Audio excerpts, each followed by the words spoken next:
Welcome to Out with Dan, the podcast that spotlights and examines the voices of LGBTQ+ authors, characters, and our allies. Together, we lift our voices and we tell our stories. I'm Dan White. Join me as I chat with this week's author.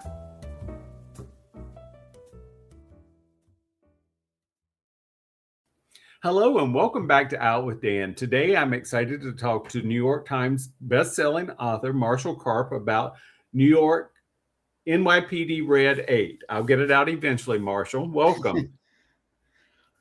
You're not finished reading the title, Dan. Oh, so sorry. The 1159 bomber. That's right. Yeah, give him the hook.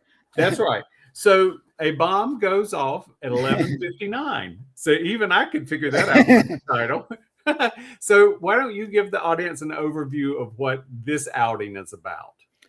NYPD Red 8 is a series I created for Jim Patterson back in the day, and it's an elite task force of cops in New York who handle the rich and famous. When stuff goes down for the rich and famous, you don't want to say. So, and the two hero cops are Kylie McDonald and Zach Jordan. But the thing is, you don't have to read the books in order. Each one is like an episode of Law and Order. And this one, when I came up with this, the 1159 bomber, I'm trying not to curse. I love this. So a bomb goes off at the Wall Street subway station at 11:59 a.m. And people who I've introduced in chapter 1 are killed. Oh, it's devastating. So the cops are like, who's the madman? And of course, there's a phone call in, and they're trying to. And the next day, at exactly 11:59 a.m., a bomb goes off somewhere else in a major department store. More dead. Now people are starting to work. Now they know when the next bomb is coming. They don't know where. And the madman, who is, I've been told that I write really smart bad guys, but smarter cops. So the madman, and you have to work on your bad guy. He can't be Lex Luthor. He's got to have motive or craziness. And he is out. He has said in his message to the police, I am going to do to this city what they did to my family. He's on a warpath, and he's going to set off a bomb at 11:59 every day. That's 1 minute before noon. If you're out in the streets of New York, it gets pretty crowded at 1 minute before noon. But if you know a bomb is going off, it suddenly looks like COVID. Yes. And it's crippling. And I loved his mindset. I loved the crazy hoops that the cops had to jump through to track him down. And I'm a character writer. I think you know that. I do. I don't do Law and Order. I do I don't know, angst and something. But and I just loved writing this book because there's so many ins and outs, and the reception has been incredible. And also there's a B plot in here. Kylie, the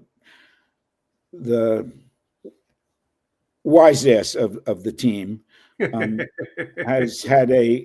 she's had a husband go rogue, and he's been missing for a couple of years, and all of a sudden he finally shows up back in New York, and within a few chapters she's arrested for murder, and it's open and shut. He's standing over the victim with the bloody knife in his hand.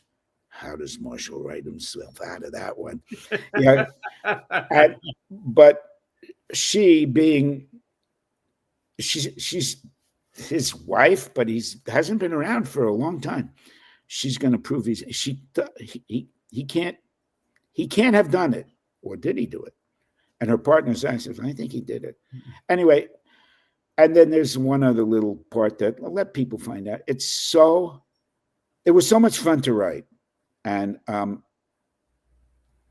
not selling. I'm just, I'm not selling. I'm quelling. I feel just, I just feel so good about that.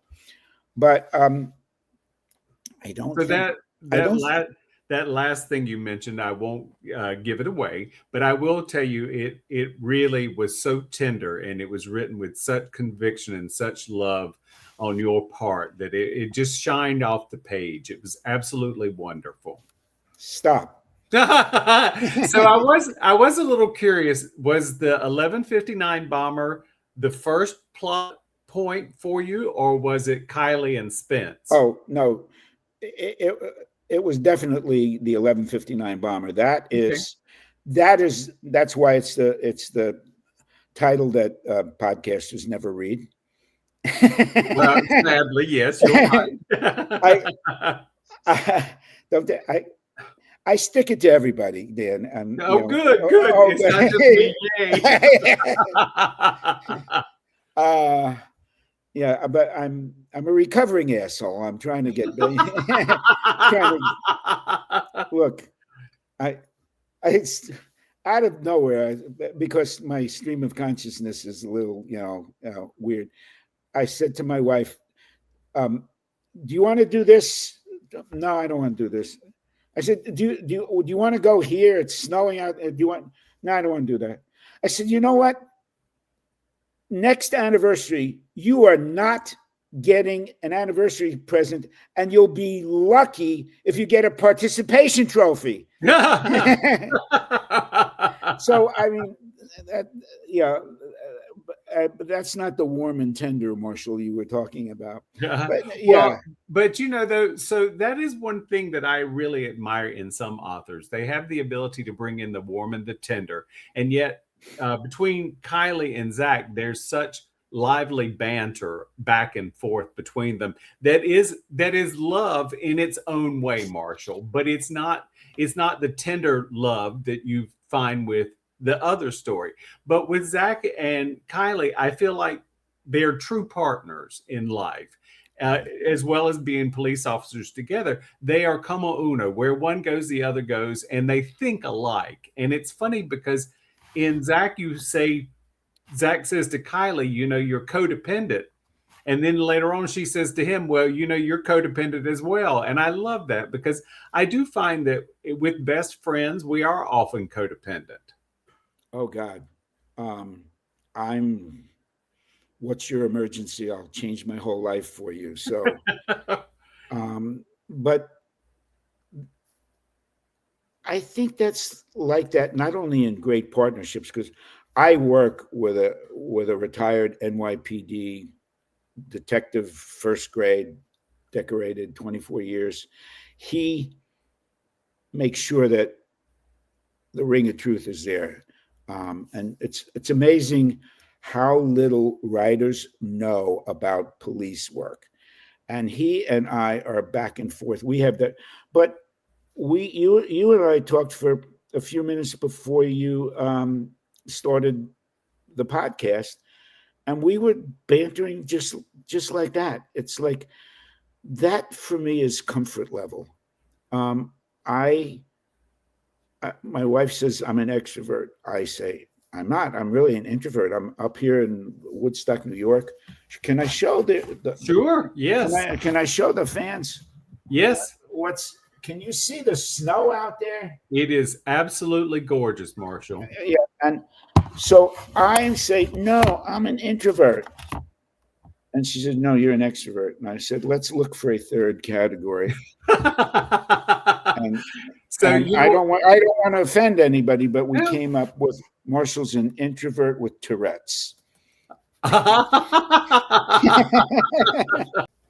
It is the dead of winter out here, as up here as you've seen, and so I have these really cool windows over here, and my artificial sunlight, the SAD, seasonal effective, this was blocking the view. Oh, got you. So Well, so it's funny because I think anyone who's met me in person would say I'm extroverted, but I feel like I'm introverted as well, only because, I do a podcast. I talk to people. I'm the president of Sisters in Crime here in Los Angeles. I am out in the world. I get it, but Right. I am just perfectly happy with being alone, and I think that for some of us, we have to put on the extrovert suit to wear occasionally. But I think that truly, I believe I'm an introvert. I believe the same thing about me. Now, for the last 25 years, I've been married since 1800. No, anyway, but ever since 9/11, which is when I left the rat race, um, my wife works in New York City, and I live and work up here in the country. And I just did a post on Instagram and TikTok, Marshall Karp, author. But I just did a post that said, my wife and has been living in New York City, and I've been living up here in the country for, 25 years, and we see each other on holidays and weekends and vacations and pandemics. And I said, you know what? We learned nothing holds a marriage together like 100 miles of New York State Thruway. I agree. And so I love other people, but I love my solitude. I love my ability to be alone and not feel lonely. And I think that kind of an emotional core maybe helps with my character development, with my writing. I suspect it does. I mean, I think that cities like New York and Los Angeles are great places to live, but the rat race can be a little overwhelming at times. And I think to bring out a good character, we have to have some silent time. We have to have some alone time. So we create what we want to see on the page. And if I don't particularly watch the news. So, I tell people if Jesus is coming back, you better call me because I'm never going to know. So, Oh, wait. Did you just hear Nixon resigned? I don't watch the news either. The reason I don't watch the news is because I don't want to know the news. Keep talking. Right? No, that's absolutely right. I'm like, if I'm bombarded by everybody else's opinion and stuff, then I can't have my own ideas. And I believe that the God that created us humans gave each of us the ability to rationalize life. I don't need some bubblehead telling me how to think. I can think on my own. Or I can read a good author's book. If I need an opinion, I'll read a book. Well, you went with bubble head. I would have gone with a different body part, but Yes. Yeah. That's I'm the same way. I'm just like, honestly, what's going on in this world is not something I can control. I can only control my own world. So I try to limit and narrow my ability to be influenced by outsiders. This is why we're new best friends. I agree, Marshall. No, because don't tell me how to live my life. Don't tell me, I don't want to start whining, but it's just like I'm on social media, and I enjoy social media because it is a way to connect with the people that I adore from afar, readers. And I'm not looking to, it's nice when you sell a book to a reader, but it's even nicer.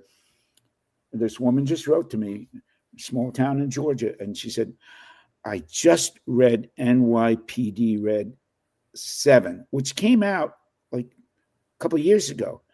And I love it. I love the series. And I am on 10th on the waiting list for NYPD Red 8. And she sent me a note with something that I missed in NYPD Red. I said something about this character graduated from Queens College with a CPA degree. He said you can't. You can only graduate with an accounting degree, and then you go up to. And I go like, wow. And I wrote her back. You're right. Thank you. Thank you. And I'll tell you what. She doesn't know this yet, but in 2 days, she's no longer going to have to be on the waiting list for NYPD Red 8. Yay. That's my kind. I I I'm happy for people to go to the library and read. I'm a writer through and through and through, and my connection to the world is to have people say, "Wow, you know, you got to me," or even better, "You son of a bitch! I do not, I know we are talking about my latest book, but my book that also came out in 2025 is like all over the best of 2025 lists. People are going top 10, and that was a book that was a passion to write. I didn't have a publisher for it. I didn't care. And it took me 7 years because it was a female protagonist. I'm writing first person female, and I have that pesky Y chromosome that, and I did not grow up as a teenage girl, and I didn't know fuck all about training bras and stuff like that. So I talked to 100 different women and I said to them, what? You're 43 years old, you're happily married, your husband's a great guy, you have 2 great kids, you have a fantastic job. How would you deal with the fact that your doctor just gave you 3 months to live? And they were like, wow. And a lot of them said, I'd go to Disney World, I'd go here, I'd do this. My best answer was, well, 2 best. Well, one goes, well, I guess I'd have to give him my passwords. True. And one said, well, I'd go out and get an STD, and then let's see if the bastard ever gets laid again. I said, yeah. But none of them came up with what the book is about, which is this woman, Maggie Dunn, decides that she is not going to let happen to her husband what happened to her father. Her mother died when she was 43, and the women just pounced on that available man and destroyed his life, practically destroyed his family. So before Maggie dies, and she has 3 months, she's going to find her replacement to take over as wife and mother. And when that character and that idea came to me, I thought, God, I wish I could put this into the head of a female author, because I don't know enough about, and I had this long talk with Maggie, the character in my head. We do that, right? Yes, people, they're not, they're not calling the men in the white coats, but I said to Maggie, I write crime stuff. I write murder. And she whispered back, oh, did I mention that when I was in high school, I was voted most likely to kill someone to get what she wants? And I go, you bitch, now we're talking. Yeah. Now you had your hook. And now I had to write the book. And it's insanity, because I had to teach myself a whole bunch of new tricks about how to write. I had to think like a different character. You always think like a different character, but this was, the weight of the world was on her shoulders, and it was so much fun. And the best comments I've gotten are like, I never saw this happening. And there was God knows how many reviews on Goodreads, and only one person said, what right does a man have to write a female character like that? To which I reply, I really hate to break the news to you, but the guy who wrote Dracula was not really a vampire. It's Oh, like, Marshall, I love that. I mean, I you know, when you're out there in the public, people review you, and here's my biggest problem, Dr. White. All right.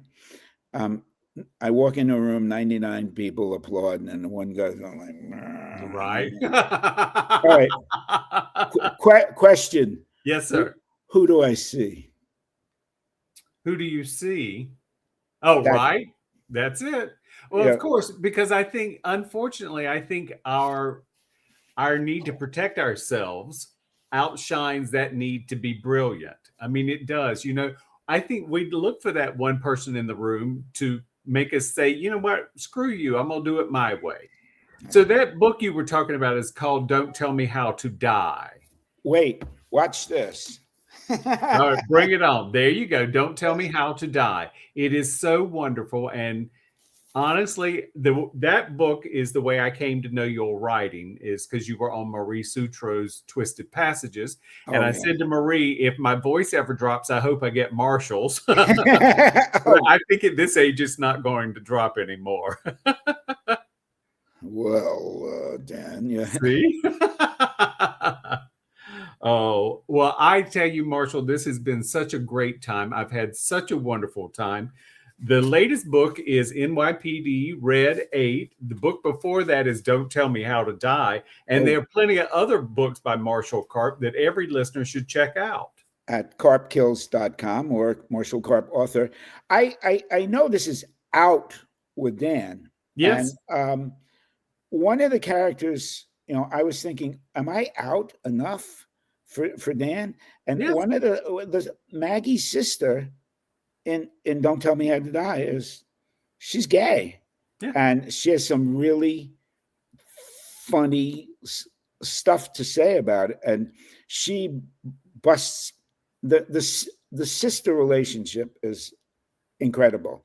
And what we just did here in the last, I don't know, 22 minutes is like back and forth, two guys enjoying themselves, and whatever happens, happens. That's it. That's what I want people to feel when they read or when they listen on Audible. And the latest two books, January Lavoie reading Don't Tell Me How to Die on Audible. She is as good as they get. And on the male side, Eduardo Ballerini and January's husband, Will, don't make me grope for his last name. People who do audio for you, they just bring the book to life. I listened to it and I thought, this is better than what I wrote. Oh, I mean, so God love you. Happy New Year. Happy New Year, Marshall. Thank you so much. It's a pleasure. Thank you for joining me for this week's episode of Out with Dan. You can find more information about this podcast and its host at OutWithDan.com, on Twitter at OutWithDan, and on Instagram and Facebook at GoOutWithDan. This podcast is hosted by Authors on the Air Global Radio Network, and the theme music is provided by bensound.com. Join us again soon for the next episode of Out with Dan.